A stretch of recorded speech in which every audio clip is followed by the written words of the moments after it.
محمود غزنوی کو یہ کہا گیا تھا کہ آپ سبکتگین کے بیٹے نہیں ہیں، بلکہ سبکتگین نے ایک غلام خریدا تھا، اس کو بیٹا کہا اور پھر اس کو بیٹے کی طرح ظاہر کیا۔ تو محمود غزنوی بڑا غمگین تھا کہ میرا نسب ہی نہیں ہے۔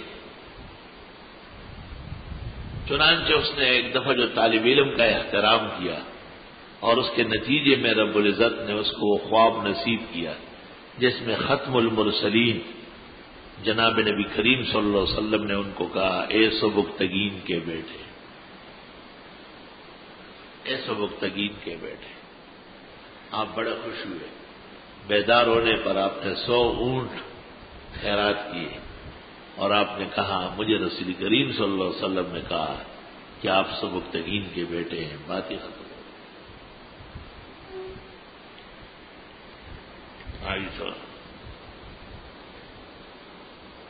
یہاں ایک شیعہ عورت رہتی تھی قریب میں، اب بھی کہیں ہوگی، مکان بیچ کے چلی گئی۔ اکثر ان کی اور ہماری لڑائیاں ہوتی تھی، وہ کبھی بکریاں ادھر چلی جاتی، کبھی کوئی طالب علم کی بات چیت ہوتی تھی، اکثر خبر رہتی تھی۔ ایک دن اچانک آئی، 2 بکرے بھی لے کے آئی اندر چھوڑنے کے لیے، کوئی طالب علموں کے لیے کاٹو، مٹھائی کے ڈبے لے آئی۔ میں سامنے بیٹھا تھا دفتر کے سامنے، اس زمانے میں دارالحدیث ہوتا، دارالحدیث نہیں بنا تھا۔ کہا کہ آپ کا بھائی آ گیا، بھائی جان آپ کا 16 سال بعد آیا ہے، 16 سال بعد۔ تو میں نے کہا درمیان میں نہیں آیا؟ کہا نہیں، کبھی بھی نہیں آیا، یہ سامنے۔ تو میں نے کہا یہ 8 بچے جو آپ کے ہوئے یہ کہاں سے؟ کہ یہ آپ کی دعا کی برکت سے ہوئے۔ طالبان ماتم پوری اگیتم پوری چیزیں سے نتوارا، ہم تو ڈوبے ہیں صنم تم کو بھی لے ڈوبے۔ یہ سب آپ کی دعا کی برکت سے، یہ تو ابھی آیا ہے لیکن گھر میں نے اس کا بھر دیا ہے لوگوں سے۔ روافظ کے یہاں تو یہ عام بات ہے، ان کے یہاں حفظان نسب نہیں ہے بوجہ متے کے قائل ہونے کی۔ حفظان نسب ان کے یہاں فضول بات ہے، کل حیوان جیسے گائے بکرے مینڈے کا نسب نہیں ہوتا۔ توبہ استغفر اللہ۔ جو روافظ میری بات سن کر اور اس کو برا مانتے ہیں، میں ان سے پوچھتا ہوں کہ چلو آپ اپنے مجتہد سے پتہ کر کے مجھے پیغام بھیجیے کہ متع سے جو پیدا ہوگا وہ ثابت النسب ہوگا یا نہیں ان کے یہاں۔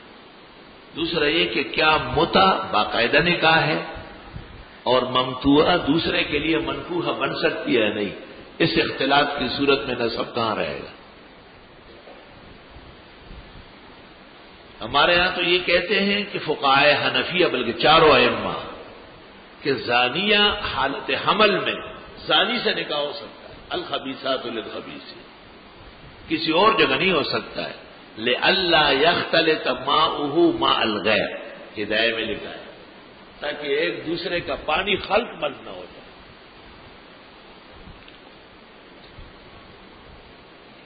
جو مخالفین میری تقریر نیٹ وغیرہ پہ سن کے اور درس اور وہ برا مانتے، کم از کم مسئلے کی تحقیق اپنے مذہب میں پہلے کر لے